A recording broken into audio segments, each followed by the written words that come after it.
Thank you అండి అందరికీ. చాలా చాలా చాలా సంతోషంగా ఉందన్నమాట, అది మాటల్లో చెప్పలేనిది. నా పేరు హైపరాది, నేను ఆంధ్రప్రదేశ్ డిప్యూటీ సీఎం గారి తాలూకా. ఇది నేను ఎన్ని సంవత్సరాలైనా చెప్పుకుంటాను, నేను అందులో తిరగలేదు. అంత కష్టపడ్డాం, ఆ ఫలితం మాకు అంత ఆనందాన్ని ఇచ్చిందనమాట. నిజంగా అంటే ఇంకా ఈరోజు ఈ ఫంక్షన్ ఇంత గ్రాండ్గా చేస్తున్న విశ్వప్రసాద్ గారికి నిజంగా థ్యాంక్ యూ చెప్పాలి. ఎందుకంటే మన కూటమి అనే ఒక సినిమా 164 రోజులు ఆడింది, అందుకే ఈ సక్సెస్ మీట్ జరుగుతుంది.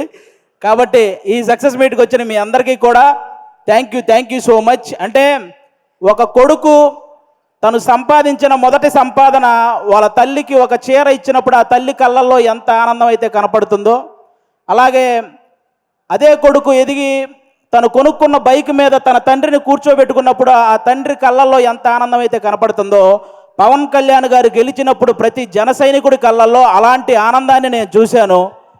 నిజంగా అలాంటి ఆనందాన్ని నేను చూశాను.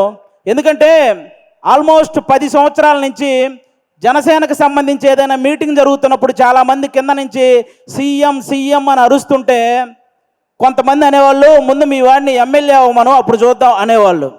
బాబు మీ అందరికీ చెప్తున్నా, 21 చోట్ల నిలబడితే 21 మంది ఎమ్మెల్యేలని కొట్టాడు, 2 ఎంపీలు కొట్టాడు.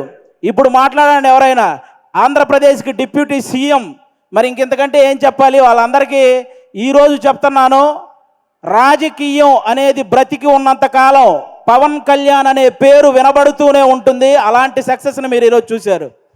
నాకు తెలిసి 10వ తరగతి సోషల్ బుక్లో మీరందరూ చరిత్రల గురించి చదువుతుంటారు, చాలామంది రాజుల చరిత్ర. వాళ్ళందరికీ ఏమాత్రం తీసిపోని చరిత్ర ఈరోజు పవన్ కళ్యాణ్ గారిది. ఆ రాజుల కాలంలో వాళ్ళు చేసిన యుద్ధాలు, లేకపోతే కుర్చీల కోసం కొట్లాట, చావులు ఇవి మాత్రమే ఉంటాయి. కానీ మన పవన్ కళ్యాణ్ గారి చరిత్రలో త్యాగాలు, సహాయాలు ఇవి ఉంటాయి.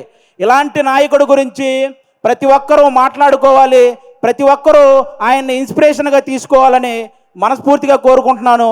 ఈ ప్రపంచంలో ఎలాంటి నాయకుడైనా గెలిస్తే ఒక గర్వం ఉంటుంది, కానీ ఒక్క పవన్ కళ్యాణ్ గారిలోనే గెలిచిన తర్వాత ఒక భయాన్ని నేను చూశాను. ఎందుకంటే ప్రజలు నా మీద ఇంత బాధ్యత పెట్టారు, ఆ బాధ్యతని 100% స్ట్రైక్ రేట్తో ఎలాగైతే నేను ఎమ్మెల్యేలని సాధించానో అదే 100% స్ట్రైక్ రేట్తో ఆ బాధ్యతలన్నీ నిర్వర్తించాలనే భయం ఆయన కళ్ళల్లో నేను చూశాను.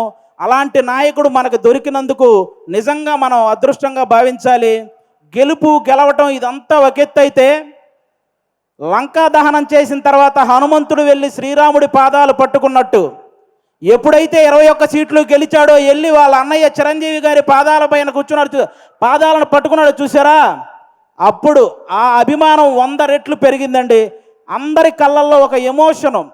అంటే మెగా ఫ్యామిలీకి ఎప్పుడు దూరంగా ఉంటాడు కళ్యాణ్ గారు, దూరంగా ఉంటాడని అనుకునే వాళ్ళందరికీ ఈ విజయాన్ని తీసుకెళ్ళి అన్న దగ్గర పెట్టాడు చూసారా, అంతకంటే ఎమోషనల్ మూమెంట్ ఇంకోటి లేదు. అది మనకి ఎప్పటికీ గుర్తుండిపోతుంది. అలాంటి ఎన్నో హ్యాపీ మూమెంట్స్ని మనకిచ్చినటువంటి పవన్ కళ్యాణ్ గారికి, అలాగే జనసేన కోసం కష్టపడిన ప్రతి జన సైనికుడికి ఈ సభ ద్వారా అందరికీ కూడా నా ధన్యవాదాలు చెప్పుకుంటున్నాను. Thank you so much. ఈరోజు ఇక్కడికి ఇంతమంది వచ్చినందుకు మీ అందరికీ వన్స్ అగైన్. ఇక నుంచి మనకి ప్రాబ్లమ్స్ ఏమి ఉండవు, అంతా హ్యాపీగా నడుస్తుంది 5 సంవత్సరాలు. కాబట్టి మీరందరూ ఇలాగే ఈ సక్సెస్ని ఎంజాయ్ చేయాలని మనస్ఫూర్తిగా కోరుకుంటున్నాను. థ్యాంక్ యూ అండి. Thank you. అందరికీ ఒక డౌట్ ఉంది, డిప్యూటీ సీఎం గారు సినిమాలు చేస్తారా? చేస్తారండి, కంపల్సరీగా. కొన్ని ఉన్నాయి కదా బ్యాలెన్స్, అవి పూర్తి చేయాలి కదా, చేస్తారు. మమ్మల్ని ఎప్పుడు ఎంటర్టైన్ చేయడానికి థ్యాంక్ యూ వెరీ మచ్.